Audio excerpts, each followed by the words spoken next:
All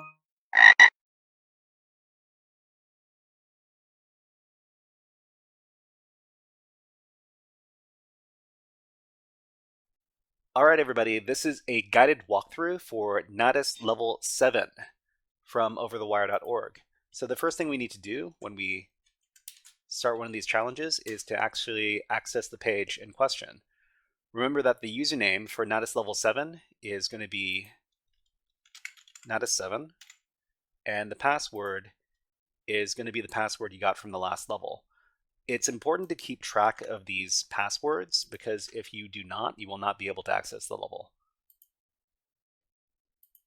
Okay, so what do we find on this landing page here? So on the landing page, we've got two links. So we've got home and we've got about. So if we click on the home link over here, we're going to see that the address bar or the URL is changed. And the URL address bar now has a parameter called page equals home. So before we talk about what's actually going on in this web app, let's talk a little bit about these URL parameters. So URL parameters. URL parameters are variables attached to the end of URLs. So this is the URL over here, and this is the end of the URL with the URL parameter. They can be identified by the question mark directly after the web page or the directory name, followed by the parameter key, name, and then the equal sign, and then the value. So we can see here that there's a start of the parameters over here with the question mark. Then there's the key, which is color. Then there's the equal sign, and then the value, which is blue. So color equals blue, the key is color, and the value is blue. If there are multiple parameters included in the same URL, they are separated by the ampersand symbol. So we can see here there are two URL parameters separated by the ampersand. There's color equals blue and sort equals newest. So one important thing to understand about URL parameters is they're used all over the internet. And they actually indicate to the web page what kind of information you're trying to get back from the server. So there are a few different reasons why web pages use URL parameters, and the most common one is for search queries. So when we go to google.com and we search for anything, it's going to include a URL parameter under search, and the URL parameter is going to be Q for query, and it's going to be whatever you looked up. Let's demonstrate this. So over here, we're going to go to google.com. And in google.com, we're going to search for cute kittens. Okay, so we've got our cute kittens over here, but the important thing to note is that the first part of our resulting web page is this. So we've got google.com and then search and then question mark, Q equals cute plus kittens.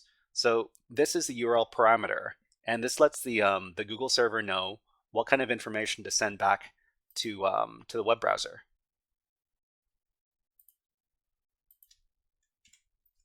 However, another common and potentially dangerous use of URL parameters is to instruct the web server on which web page to display. So on the Natas page, we see here that there's a URL parameter called page equals home. So page equals home indicates which web page to display, and this can be a very dangerous thing. The use of URL parameters which reference other files on the web server could potentially be exploited in an attack called local file inclusion, most commonly abbreviated to LFI.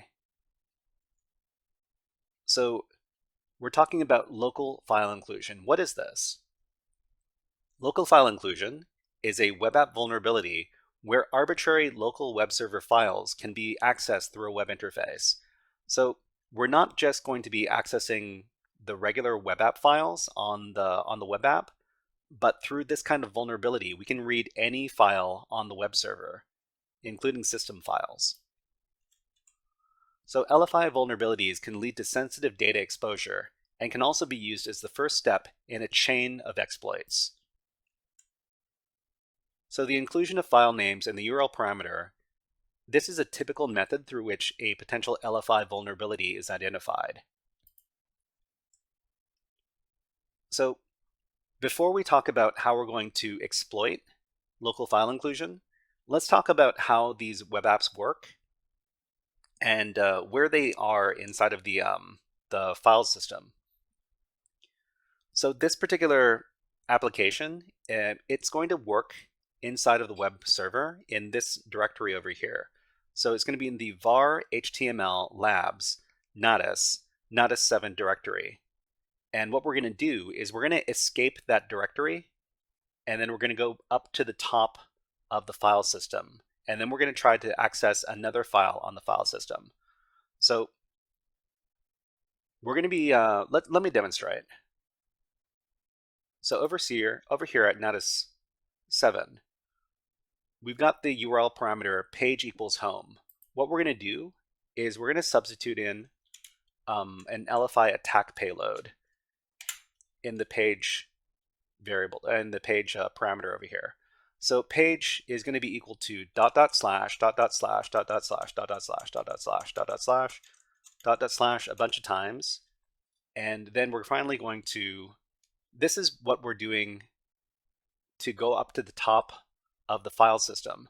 So if we demonstrate over here, each time we do the dot dot slash, this indicates an elevation of one level in the file system, traveling from the web app's working directory, which is /natas7, up to the top level directory, which is the slash directory.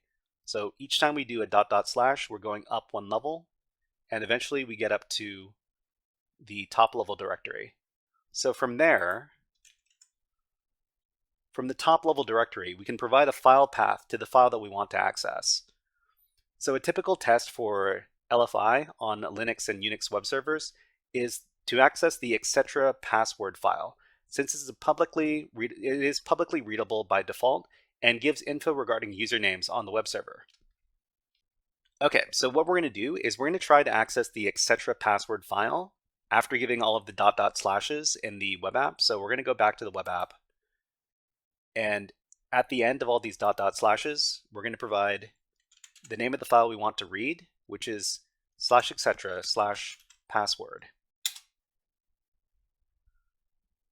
All right, so we successfully accessed the etc password file through local file inclusion. And we're going to see here, these are all of the user accounts on the web server. So it's not just legitimate users, but all the services that that Linux uses all have to have their own user accounts. That's why we see all of these extra user accounts over here. So along with all of our regular users, we also have all these Natas users here as well. If you want to take a look at these files in a slightly easier to read fashion, you can actually look at the page source, and the page source is going to provide you with a much more readable version of the file over here. Okay, so what can we do with this information?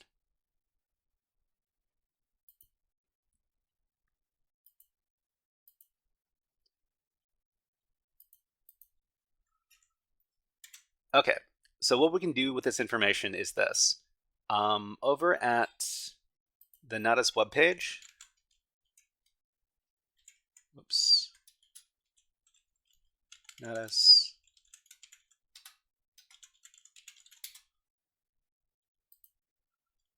This tells you that we can access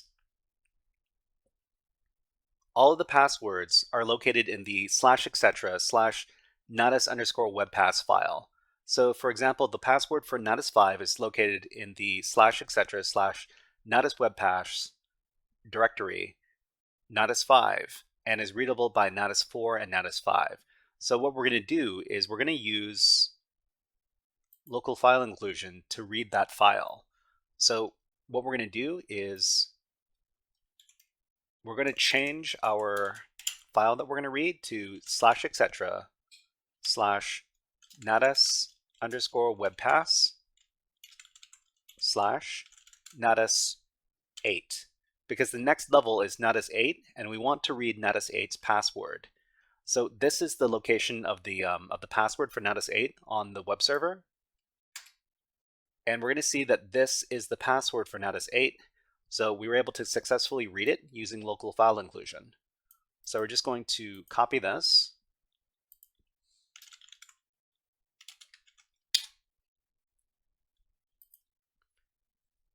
And then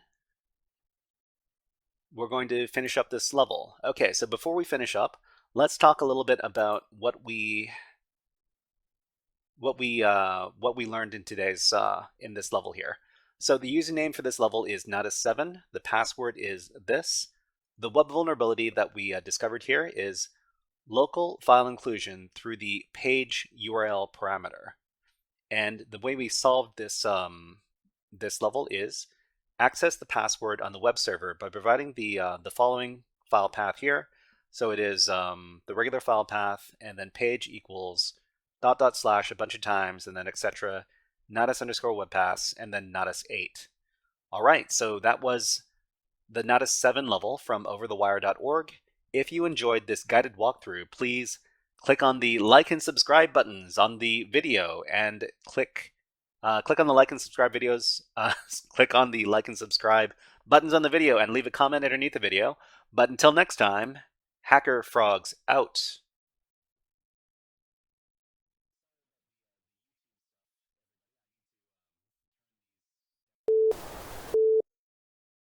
Hey there, HackerFrogs! Are you enjoying this workshop?